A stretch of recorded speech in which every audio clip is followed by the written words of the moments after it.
Hey, so I just installed this really cool custom firmware on my Launchpad Pro that I found on YouTube from user Quentin Lamarand. And I see I just commented right now, just got it working. And so I think it's fantastic. It's a phenomenal firmware that basically turns this into a 32-step sequencer, which is not a function that is anywhere remotely capable of the Launchpad Pro firmware as installed. So I just want to show you how it works really quick. I mean, obviously, I'm still pretty new to it, but the instructions that come with the firmware that is free to download. By the way, this is a phenomenal thing if you have the Launchpad Pro. It's easy to switch back to the regular firmware, and well, it's really cool. So just show you how it works. Each of these are individual tracks or channels that you can arm, or you can write to. These three buttons down here kind of affect like the controls of this. So like this one is like tracks or track select, channel select. I don't know whether you'd call it channel or track. This one has something to do with like arming them. By the way, I mean, this won't make any sense to you unless you have a Launchpad Pro on, obviously. And I think this one is for deleting. So I'll show you how that works once I create something. So I'll just go to this, make sure that's armed. And then there's some other options here that allow you to do different things, and the instructions that come with the installation, like kind of explain, wait, not that, this, kind of explain like what this stuff means. Like the third and fourth rows will change the track speed. Fifth row changes the track speed. Third and fourth row changes the track MIDI channel. And there's different, like you can send different MIDI signals, like so you can have multiple synths or whatever plugged in to have the sequencer operate. What I have set up right now is just different MIDI channels in the Ableton Live software. So basically, I just have it set up as simply as possible. And so anyway, this is how it works. So basically, you just pick a note, and if you'd have to have your track armed, whichever one you want armed. Unfortunately, the session mode is not enabled, so you can't select record arm or track select from the Launchpad Pro. But if you have a launch control, I'm sure you can operate them both like next to each other simultaneously and use the launch control to like record arm, track select, and all that stuff. Monitor in, MIDI channel send, because you have to select which MIDI channel each instrument is going to utilize. I'm going to delete this audio because I don't need that. And then when you go to your setup, like each channel will be here. So like you can have, I'm assuming, I haven't tried, but you can have up to 16 synths and or whatever you're going to use, and they would be categorized as separate tracks on your Ableton setup. So like you would have like as many as you want, and then you would just assign them separate instruments and channels this way. And if you had like external synths, like you could either do all of it directly through the Launchpad Pro, ignoring this because this is operating on a like MIDI clock and as a slave. So like you don't really need Ableton, but you need something. So anyway, something to send the MIDI clock and information. So if you wanted to do it with 8 tracks, this is how I would set it up. I'm assuming that this would work. I haven't tried it yet, but like basically whatever record arm track is on is what's going to get sent to this. And all you need to do is get the metronome running, and now it's receiving the MIDI clock. So that's like what's going on. And so each one of these lights is a step in the sequencer. And so if there's 8, 8, 8, and 8, that makes 32. And all you do is you assign notes to each one of these positions. And then when you change the track, this will indicate which track is selected. And that's how you assign multiple notes to each section. I don't know how to drag notes. I don't know if it's possible or if it's just repeating or if it's just a matter of holding the note. But anyway, let's start. So I'll just like start assigning notes. And it plays them like short. Oh, note length is an option in setup. I won't talk over my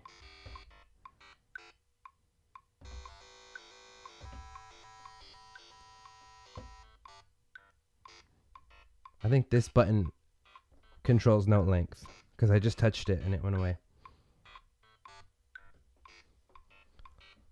Enjoy that for a second.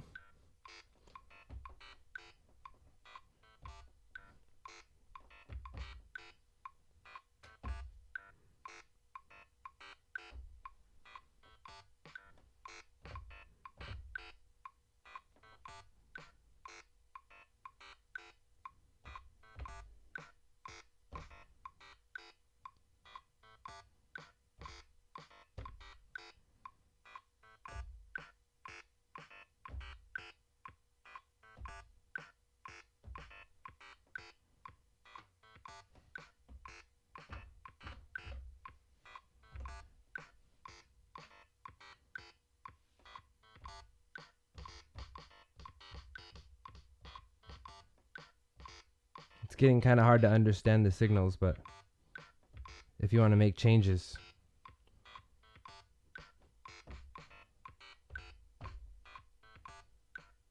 I don't know if it's possible to write 2 without changing the tracks, but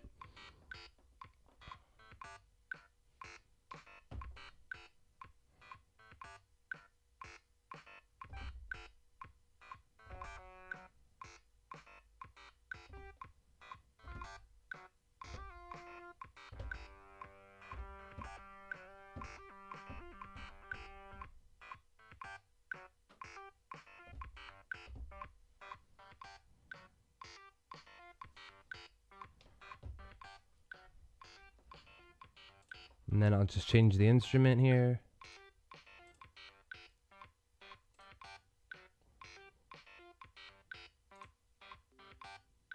Kalimba's cool.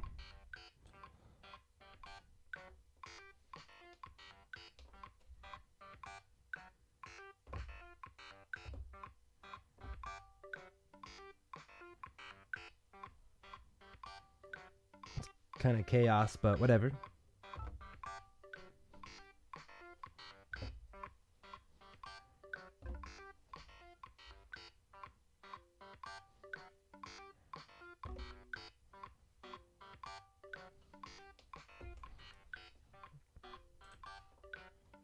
I don't really have a ton of experience with like sequencers or anything, like hardly at all. So just shows like, you know, how easy it is to make something funky sounding. I'm thoroughly enjoying this. Let me see if I can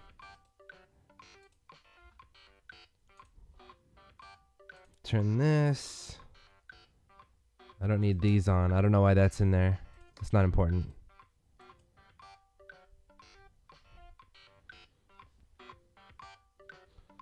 So with this, what I want to do is add some snares where they're not snares. I need to record arm that.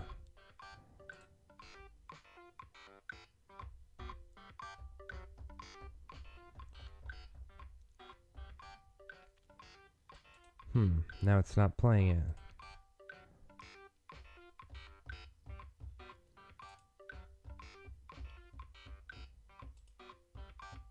The notes are down here for some reason.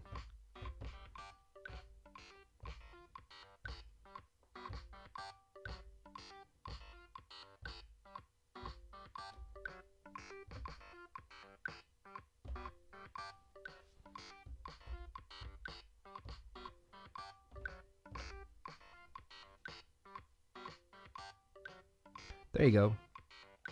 Now there's snares.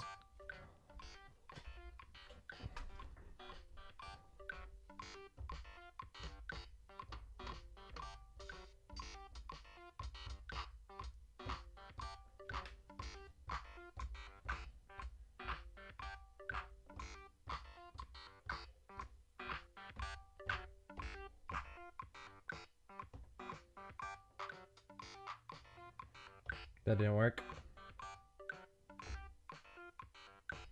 I should know that it's every 3.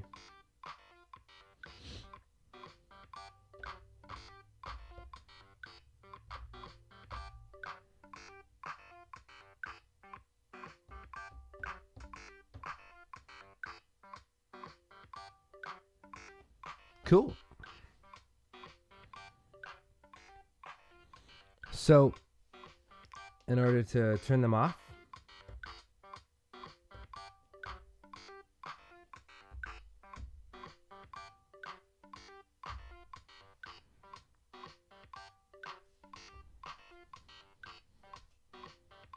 nope, I don't know what that does. I don't know what white does. Oh, there you go.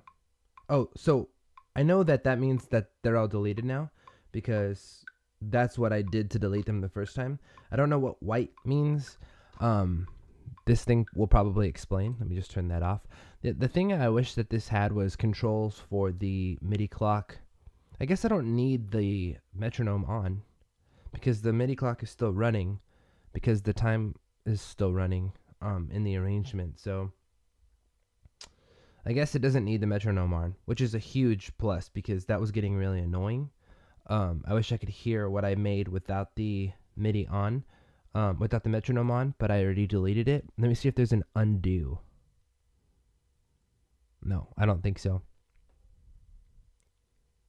Yep, see, so that arms the track. In clear track mode, tapping one time a pad of the 2 top rows will arm the track. Tapping it a second time will clear it. I think that's what that means. So anyway, I guess I'll explain how I installed it. That was just kind of like a demonstration of how it works. It's very simple. He includes like the directions. You just download the zip, and then when you get the zip, you open it, and then when you open it, go to the README will explain to you what to do, and then you have to install this SysX librarian, which is like basically a tool that helps you install firmware on MIDI devices, like external MIDI devices. I have an LPK25 plugged in, so that's why it says that. And in the instructions, he kind of explains to you like where to go to get these. But anyway, it's a free tool. You just go to this and then download it. And when you download it, it basically will open right away. And all you got to do is drag the firmware 32-step sequencer into it. Hold setup while you turn on or while you plug in your USB cable to either your other, synth or whatever you have, or your computer. And then when you plug it in, holding setup, it'll bring up this option. You got to select the bootloader button, which I think is like this one or this one. It's not going to look like these colors, but it's like a similar layout. And then you push the bootloader button. It'll say bootloader across the screen. You push play, and then it'll start saying uploading or downloading and across your launchpad until all 734 of these messages are written into the launchpad. And then once it's done, it'll look like this, or it'll look like this. And then you push setup, and then it'll give you this, and then you can just kind of like mess with it, figure out how it works. I'm not really sure what these buttons do. I can't remember, but it explains it in this. It explains it here. It's just like a little like vague because unless you're using it, I think what these buttons do is USB standalone, USB MIDI, and DIN MIDI, which I don't know what DIN even means. I've never seen that before until today. But so that's what these do. I think USB MIDI is the one I need to use. Obviously, you can use multiple ones. I don't know what, obviously you might know more than I do about that. But so yeah, this is the scale like as you know it. So it's pretty obvious. 5 black keys, 7 white keys, just like a keyboard. So that's cool. So it's 4 octave, which I like that setup. I think that's just an efficient use of 64 pads. It's 7 5 7 5 7 5 7 5 8 4 octaves, which is great. If you're gonna play a keyboard, this is probably the most efficient way to do it. Then launchpad in user mode is like this and this. Note mode is like all the way across, but overlapping octaves. So like you don't get a full 1 2 3 4 octaves. You get like layout like, well, maybe you do. I don't know. I can't think now about how it really is laid out, but anyway, let's just arm this. And what's that about? Oh, I gotta select this. There you go. Track select mode.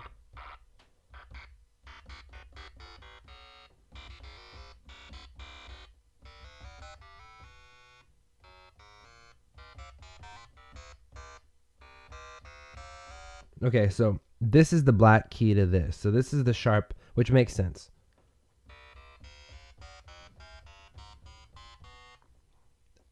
So that's how that works. I don't know how to change octave up. I think it's that button.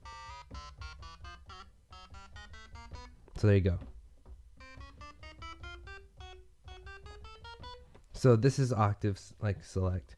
I'm still learning how this works, but I think this firmware is phenomenal. I probably wouldn't keep it in this mode forever. I mean, obviously, I love using the Launchpad Pro for control, and for writing and arrangement and all that stuff. And like, this is really cool to just like write, because you can also record the MIDI that you boom. So like now that's MIDI recorded. So like you can write using the sequencer, obviously, but the Launchpad's got so many more features in its original firmware that you wouldn't keep it in this mode unless you had another Launchpad Pro to just keep this one designated, which really, this makes me want to buy another Launchpad Pro just so that I have two devices, one of them with the original firmware, one of them with the sequencer. That I think it's phenomenal. And the launch control, again, I think if you had the launch control, this would be so much more dynamic, because you could really dig into like all of the I guess like adjustments without having to like touch your computer. So I'm either going to get another Launchpad Pro or a launch control, but this thing is excellent. This dramatically increases the value of the Launchpad Pro in my eyes. So I hope you enjoy this.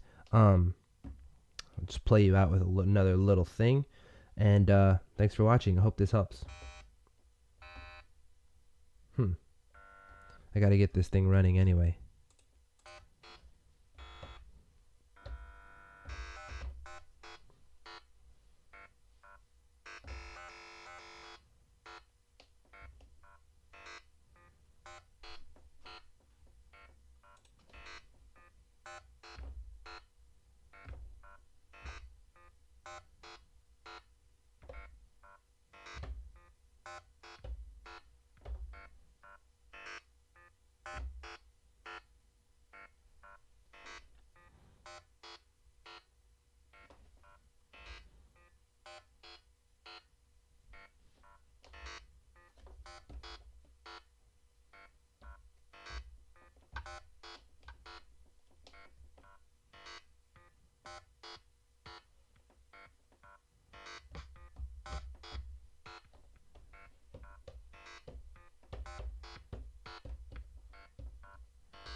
It's tricky because I have the downbeat starting on this note, so it's like bump bump.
Actually, I like that.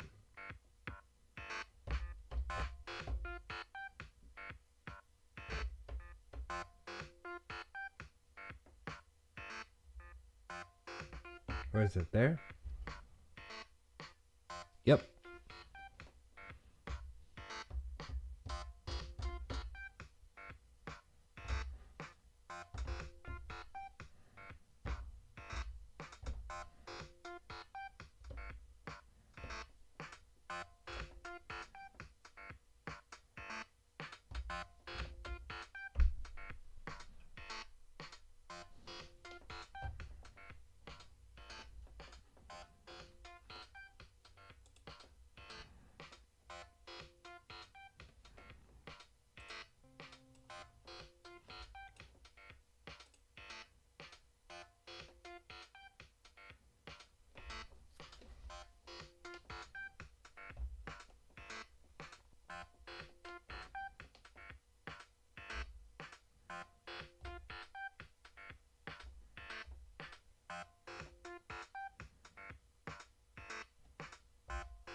There you go.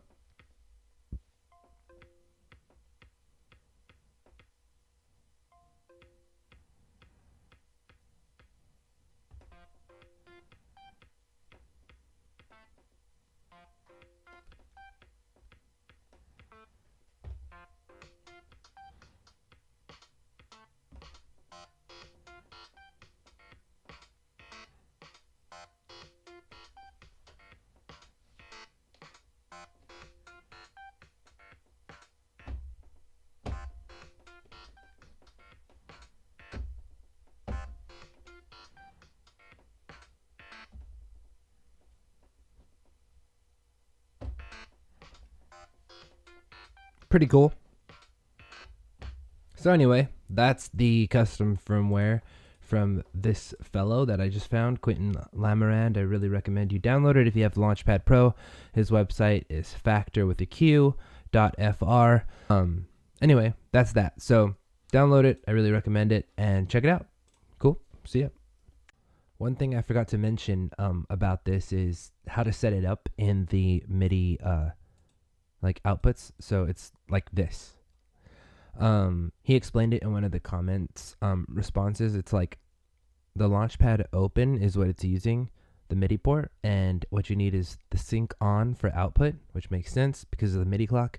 The input track on, I guess, for recording audio. I don't know why this just popped up. And then I just have the LPK on. I didn't want to turn it off just in case. This happened to my inputs just like automatically. They went grayed out once I went into the, the standalone bootloader mode. So whatever, it works. I'm probably going to go back to the original firmware and set it up like the normal way once I am done messing with this. But that's how that works. All right, cool. See ya.